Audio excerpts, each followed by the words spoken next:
साहब का अपमान नहीं होना चाहिए। वो संविधान निर्माता है, वो राष्ट्र निर्माता है और बाबा साहब के विचारों पे चल के ही ये भारत इस विश्व का लीडर बनेगा, क्योंकि जब तक इस देश के अंदर एकता पैदा नहीं होगी तब तक ये देश महान राष्ट्र नहीं बन सकता। जिस तरीके से माननीय गृह मंत्री जी ने संसद के अंदर बहुत ही निंदा लायक बयान दिया है कि क्या अंबेडकर अंबेडकर अंबेडकर लगा रखा है, तो मैं ये बताना चाहता हूं कि बाबा साहब अंबेडकर जो है वो एक विचार है। बाबा साहब अंबेडकर के विचारों पे चल के ये भारत महान राष्ट्र बन सकता है।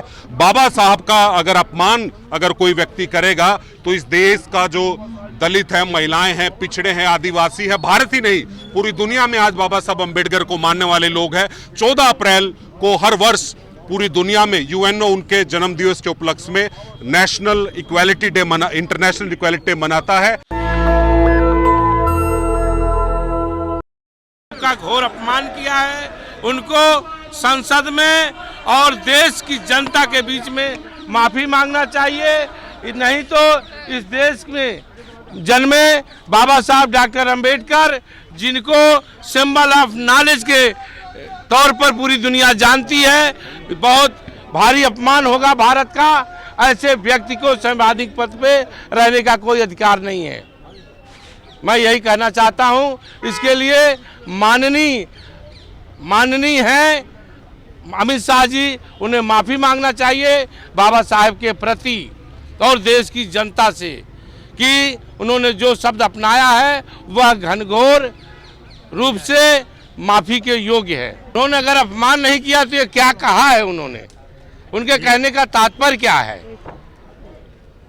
आखिर उनके कहने का तात्पर्य क्या है? ये अपमान नहीं तो है क्या? अंबेडकर की रट हम ना लगाएं तो हम किसकी लगाएं? और लगाते हैं तो क्या बुरा करते हैं? उन्हें क्या बुरा, उन्हें क्या तकलीफ होती है? वो तय करेंगे किसका भगवान कौन होंगे, ये तय वो नहीं कर सकते है ना। पीएचडी बंदा होता है ना, उसको ये भगवान कौन किसको मानेगा, ये हिंदुस्तान में होम मिनिस्टर डिग्रियां थी करेगी। जिनको 9 भाषाओं का ज्ञान था, जिसको भगवान मनवाते हैं ये लोग, वो लोग हमारा क्या भला करते हैं? भला तो हमारा इन्होंने किया है, भला तो हमारा बाबा साहब ने किया है। इसलिए हम बाबा साहब को ही नमन करते हैं, बाबा साहब को ही पूजते हैं। और भगवान कौन किसको मानेगा, ये तो भाई देश में धर्मनिरपेक्ष देश है, ये थोड़ा फैसला करेगा सरकार। जिस तरीके से माननीय गृह मंत्री जी ने संसद के अंदर बहुत ही निंदा लायक बयान दिया है कि क्या अंबेडकर अंबेडकर अंबेडकर लगा रखा है, तो मैं ये बताना चाहता हूं कि बाबा साहब अंबेडकर जो है वो एक विचार है।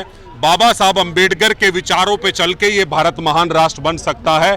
बाबा साहब का अगर अपमान अगर कोई व्यक्ति करेगा तो इस देश का जो दलित है, महिलाएं हैं, पिछड़े हैं, आदिवासी है, भारत ही नहीं पूरी दुनिया में आज बाबा साहब अंबेडकर को मानने वाले लोग हैं। 14 अप्रैल को हर वर्ष पूरी दुनिया में यूएनओ उनके जन्म दिवस के उपलक्ष्य में national equality day international equality day मनाता है। तो किसी भी रूप से बाबा साहब के अपमान को सहन नहीं किया जाएगा।